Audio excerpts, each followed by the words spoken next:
J Shuler, baby. Molly.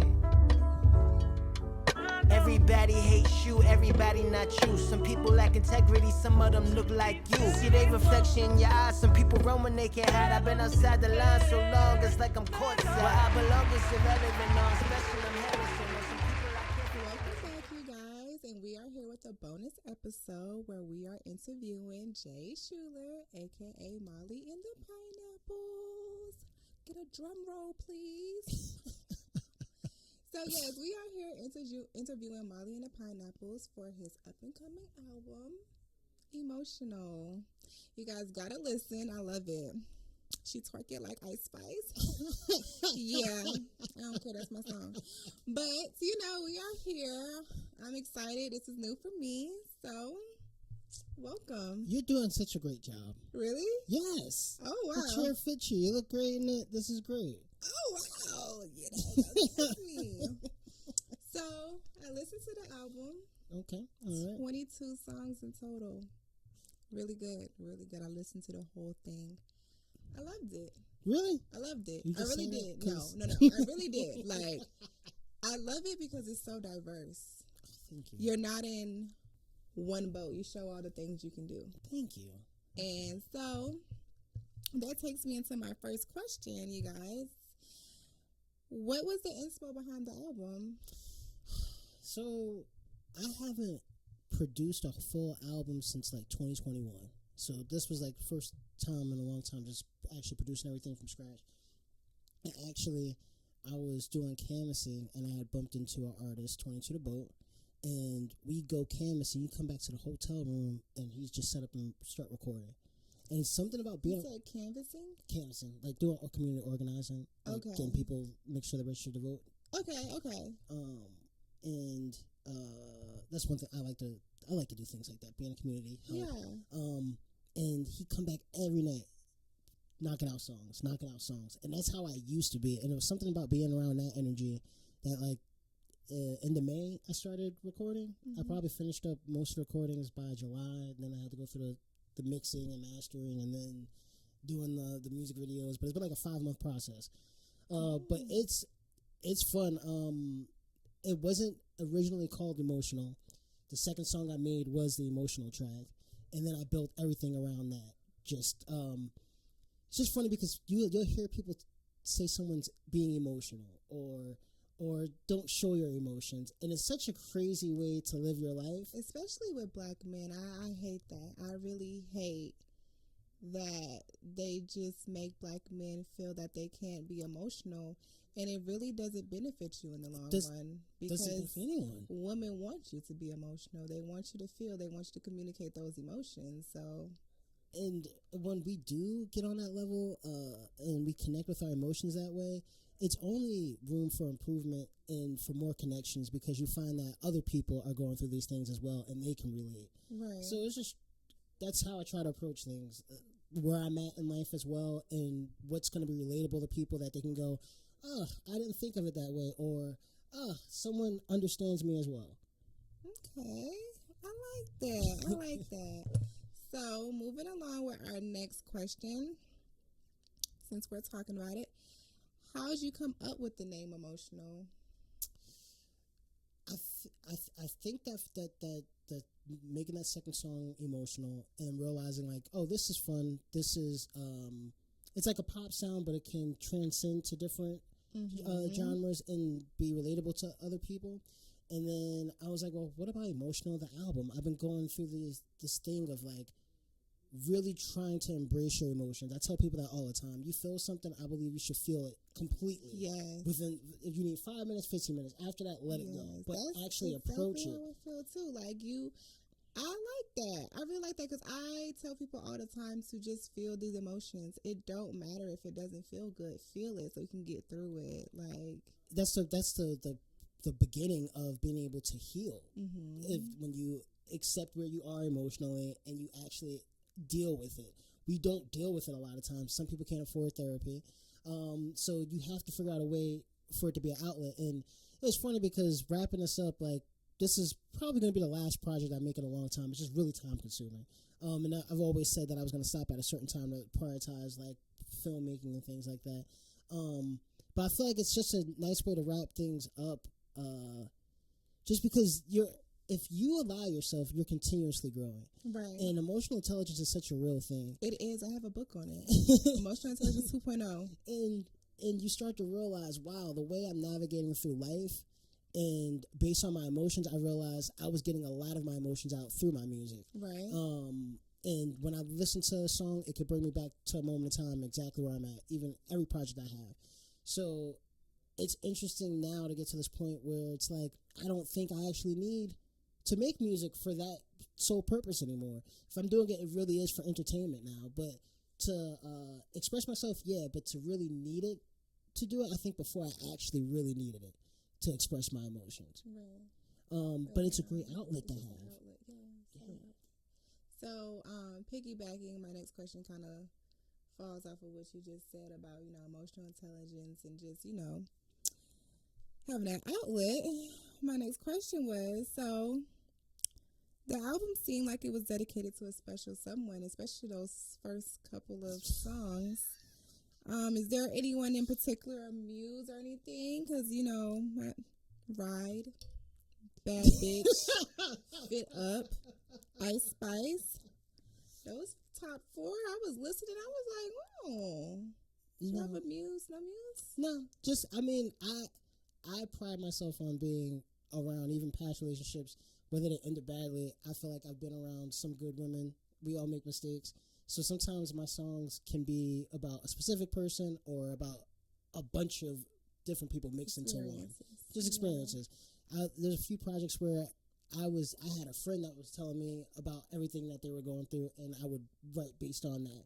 But this one is more, it's all my personal experiences. But yeah, it's never one specific person. I will admit that there may be certain lines that certain people will be like, that is definitely directed towards me. But it's all love. It's nothing negative. Yes. So, this... Now, back in the day, I used to get in trouble for that shit. I feel like there was some chicks that used to be like, this nigga. Yeah, I was like, okay, Jerome. So ridiculous. So, my next question, because, like I said, the album's very diverse, and there's just different, you were in different bags. I would definitely say that. And I just like to feel like, I was trying to see, like, certain vibes gave me, like, Cash Cobain's. Okay. Certain vibes gave, like, Brent. Okay. I was like, Don't mind being in that company at all. So, I wanted to know, do you consider yourself more of an R&B artist, or, like, what do you put yourself on, like, label yourself under a certain genre, or do you feel like you're all around? I wish you could tell me. I don't know wherever to place myself. And before it was a thing of, I didn't really want to be in a box because I'm influenced by so many different things. When you hear the different genres, it's because I'm influenced by a lot of different artists from all different backgrounds. So you're gonna get an album that's just sounds different. And I think now they call things like R&B alternative R&B. Right. So it's like, wherever y'all put me. I feel like that does sound closer to alternative R&B for sure. I need to know because I need it for the algorithms. Help me out. I like that. So, I feel like we kind of talked about this a little bit, but do you feel like your dating experience inspired the album? Oh, definitely. I get lucky. I feel like I'm always dating out of my league, but a lot of the intellectual conversations I have and the vibes that I get from women, like I tell people all the time, I love being around women, whether it's platonic or romantic. Every time I'm around men, I need a refresher to be around women. I have to be, and I have the best conversations. The vibes are always there. Dating's definitely helped. Even situation with the ex definitely helped with this album. But it's just I wanted to make something that was fun. That was actually the original name of the album was it was something about like Just Dance or something. Like Life is Better When You Just Dance. So I wanted to make something that was upbeat. Like the last project I made was like about breaking up. It was a breakup album. It was fucking sad as shit. And that's really not my vibe. I think people think that I'm really serious all the time. And like, I'm a goofball. Like, so I like to have a good time. This album, I can't stress enough, y'all. This album was so good. Like, I have cut up quite a few. I wrote the ones I like. I appreciate it. But yeah, so I mean, and we also touched on this as well. About what? Well, no, we didn't actually. I'll take that back.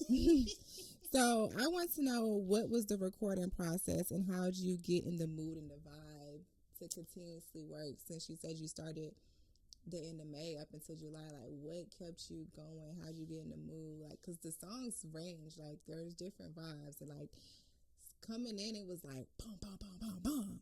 Then we got a little mellow because we hit emotional, and then contour, then politics as usual. Then it went back up, and I was like, you know. So I want to know, like, how did you, like, what was your process? My process pretty much, I do believe in a higher power. And whenever the universe is talking to me, I just shut up and listen. So there's sometimes when I'm completely in my bag, you can't tell me nothing. I know everything I'm about to do is going to fucking hit. When I go into a session, I probably create maybe, because I make the beat first. I make the beat, and usually when I'm making the beat, I can hear like the melody. I might not have the lyrics right away, but I have the melody while I'm actually making the beat. And sometimes in a session, I'll make 5 songs, maybe 3 I'll make it. I'm really cutthroat. Like people think I'm cutthroat with other people. I have my own production company. I cut my own budget. You're not making what you need to make. You got to make it work by yourself. No budget. So, what's the? Damn, I'm sorry, my hair got fucked up. So, I start with making the beat. Then I load it into Pro Tools. That's what we use to record. And with this, because I didn't have too much time in between, I wasn't really writing too much. Like, it's just off the dome. Yeah, just off the dome. Like, I remember a melody, and then you just go in. I go in, and then I just feel it. Just feel it, and then sometimes you mess around and say something dope, and I didn't realize you saying something dope. You just coming from the heart with it, and that's how I did it. Every day doing that until I had a certain amount of songs. I actually made a whole nother album, but I didn't like it. So some of the songs made it onto this, but that's why the track listing is so long. Okay, but I did, because I wanted to know, like, what made you want to release 22 songs? I said, this Chris Brown. What's so funny is that I used to do this all the time. My old albums used to be long as hell. When people got into doing the long albums, I switched up and started doing like 8-song projects. I was like, I feel like in order for me to feel confident in putting 22 tracks out, 25 tracks, that it has to be good for people to want to sit and listen to it. If not, I'm like, I don't want to sit and listen to anybody for an hour. So to ask someone else to listen to me and not be on that big of a stage, to me is a lot. So I'm like, I had to come correct, and the track list and putting together so that it flowed in a certain way. Sometimes you go back and you go, shit's not flowing, especially with doing the mixes. I mix and master myself, so I'm doing the chord test. I'm listening to it, making sure. And I'm like, this doesn't sound right. Then I add another one out of nowhere. Like the last song I recorded, to be honest with you, was last Wednesday, and that's Waiting, because I just. Something felt missing in that little slot. Wow. So I was like, I need to fill it. And I felt like that opened up the tail end of the album. I would definitely say the album flows. Like, it flows. Good. It doesn't, like, throw you off with the next song that's happening. Like, it flows. Everything flows into each other. So that is crazy. I did not know it took all that. When you're producing it, it does take a little bit long, because I got to produce the beat. Then I have to record my vocals. Then I have to mix all of that. So it takes a little bit. Okay. So my last question, but I got more questions off the top of my head. My last question I wrote down is, so after listening to the whole album, creating the whole album, producing everything, listening back through it, what is the story of the album? The story of the album is pretty much about embracing who you are, all the good, the bad that comes with it, and be able to have conversations with yourself on a real level and on an emotional level. We're getting, and to me, with society, we are just so detached and desensitized from our emotions. We see things happen every day, whether it be death or crime, and we're just like, this is an everyday thing. And that's cool and all, but I think if we keep getting away from that, we leave room for other things to fester, when emotion should be a great thing. It should be, you know how people say, they wake up and say, I gotta do this, but you can wake up and say, I get to do this. Yeah. I get to experience these emotions. I get to experience heartbreak. I get to experience rebuilding and being happy. There's something that's great about that. Right. It doesn't have to be a negative. So when people be like, oh, you're being emotional, hey, sometimes people are emotional. Now, how you handle your emotions is different, but the act of being emotional is not a negative thing. And I hate that people put a negative staple on emotions. Because it's the most human thing you can do to feel. It's what separates us. People hate to feel. They don't want to feel. They don't want to feel. And that's all I through this album. Listen. Listen. So my next question was, what was your favorite song off the album? My favorite song, I have like two. I do really like Emotional. I was surprised that I pulled that out of me. I'm be honest. I will honestly tell you that someone else liked it too. That was listening with me. Oh yeah, that was one of their favorites as well. That's it's just a specific sound. And if one thing they said it reminded them of that song. Can I get a refill? I don't know what cadence was in there, but you ever heard that song by Elvana Refill? No, I have to listen to it. So it's a cadence on the song that sounds like the beat on there. I was like, okay, I can get why you say that. That's crazy. Yeah, because I don't even, to be honest with you, even my vocal performance on that, I don't sound like that on any other of my songs. Not on that project, any other. No, it just stands out. It just came out that way. And I love what the message is. I love the visual piece that I was able to make to it as well. And then I like the song Snow. The Snow is about my grandmothers that passed away. So I really like that song just because it's not all the time that I can talk about a subject like that in song and make it sound the way that sound. And it was experimenting with a different sound because that has like a little bit of a country influence to it, that one. I said that. I was like, this has a little bit of a... That's crazy. I'm in the South. I gotta pay dues and pay homage. So I really enjoyed those. I actually love this whole project. I can release it and be proud of it, not be like, oh, I wish I fixed this or did that. So when you released it, you were like confident. Yes. Not nervous at all. No, I'm prepared this time. Even like sending it over to you, doing the marketing for it, like that helped me go, okay, I need to change up this. I need to change that up. And just some of the feedback I've been getting, I'm like, okay, this is cool. I'm in the right direction. Do you feel like, I feel like you have quite a few songs that can go viral on TikTok.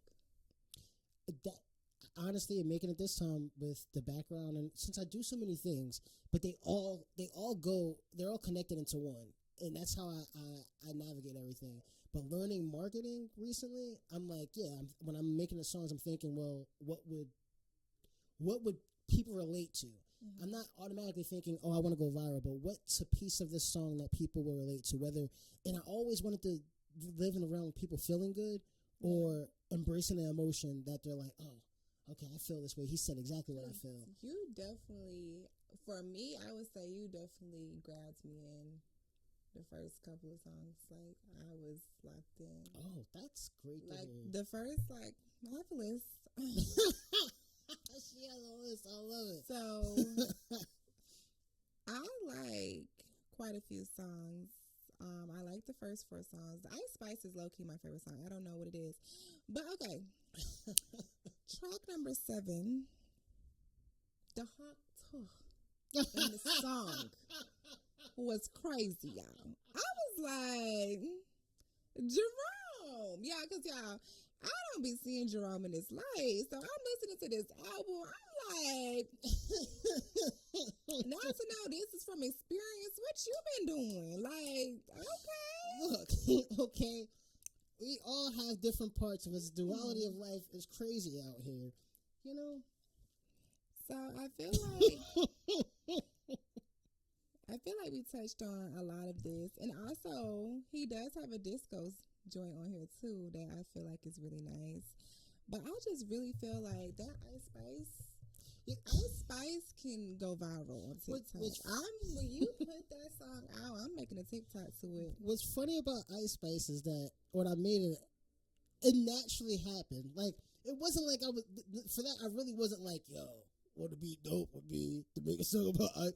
I literally was just like, she twerking who's out here twerking every chance they get and they look good doing it? Like, every time you hear about Megan. you're right, but she twerking like Meg. Don't go. But Ice Spice, I was like that. I was like that shit. So, and then I remember I sent it to Brian. Brian was like, I think that one could go. He was like, I see why you think it can go, but not one of his favorites. That's why I love getting feedback from What's people. Brian's favorite? Brian loved Emotional. Okay. Yeah. I think because I'm a little ratchet at heart. But yeah, I like that one. And I also like Jiggy. Jiggy was like my second favorite. Brian wasn't a big fan of Jiggy. What the fuck? And you know what? I really enjoy Jiggy because I've never done a song over production like that before. I made that beat too. I was proud of it. I was like, this is something smooth. And then the transition at the end, I was like, this is pretty dope. Thank you for liking Jiggy. I like Jiggy too. But it's because, like, you know, I'm a little ratchet. You can't save no hoe. Here, you can. Don't say them hoes. Fuck them hoes. So even that, though, is supposed to be a positive now. Because people are into their hoism. People are into their hoe era. Let that girl be a hoe. Let they be a hoe. I loved it. And that's why I'm like, so you guys, you have to tune in to the album. He is just so diverse throughout the album. He has R&B. He has the country. He did a little disco. He even did a little rapping. And then, y'all, the song that's a little bit of a rap to it, I feel like he dedicated to my man in heaven. But we going to talk about that later. Because the song called All Eyes on Me. Oh. Well, that's what I meant. I'm about to get a feature on that too. It's gonna be dope. Ooh. It's gonna be dope. Y'all just gonna find out. Oh, I might say is the feature a surprise. It's gonna be a surprise. Okay. That's one of my favorites. Okay. Well, is there anything else you like to add in about the up and coming album? No, man. I just hope that if you do give it a chance and you listen to it, that you enjoy it. You enjoy it as much as I enjoyed making it. Another question. it's for people. As much as people get on my nerves, I live for people, and I hope that this gets people through breakups or just a good night on the town. It does all of that for you. So, also, my next question is, do you feel like you're gonna do another video for any of the songs on the album? Because I just feel like Ice Spice, Jiggy. Let me see, which other ones are my favorite? One of my favorites gotta have a music video like Ice Spice, Jiggy, Ride, Fit Up. One of those, can we please get a... F It Up is definitely, because I love Going Crazy. So I'm between F It Up and Going Crazy. If I do Ice Spice, I feel like Ice Spice is gonna happen. I feel like I want to do it in a way. I feel like it's a vibe. I feel like it's giving house party themes. Ice Spice, I would probably take your advice. Ice Spice is probably, yeah. I feel like you should do it. In the perfect world, I would love to do a music video for almost every song if I was really about that life. I ain't about that life no more, y'all. I'm old as fuck. No, but maybe. We'll see. But I think Ice Spice will definitely get something. See, I enjoy Ride, too. That was good. I like that. That's what, like, the intro song, like, the first song was good. Cool. As soon as the album came on, I was like, ooh. That almost was not how the album started, which is so funny. I ended up making Ride, and then I couldn't find a place for it on the track listing, and then I put it as number one, and I said it makes so much sense to be right here. Yeah, it set the tempo for the album. Exactly. It definitely did. It was, like, mellow. It was the introduction. It wasn't too slow. It wasn't too fast, and then you go to F It Up, and it's like... Then you got Bad Bitch. Then you got Ice Spice. It's like it just kept going. I was like, oh my God. It's so freaking the track list was completely different. I started getting into that bag a lot later. That's why I like the time that I spent with this to really get it perfected, because I love hearing that it flows the right way. Flows. So I really want people to stay and listen to the whole experience. So well, damn, you good, Myraq. You good as fuck out here. I see you, dog. Don't hate me, you know. Period. Because she don't want a puppy. She want a beetle. Yes. So, thank you guys for tuning in with Myraq and J Shuler, a.k.a. Molly and the Pineapples, because he's a man of many talents and many traits and many skills, okay? Don't get it confused. So y'all make sure y'all tap into the up and coming album that's dropping soon, Emotional. And y'all better tap in. Period. Peace. Deuces. I hate it here!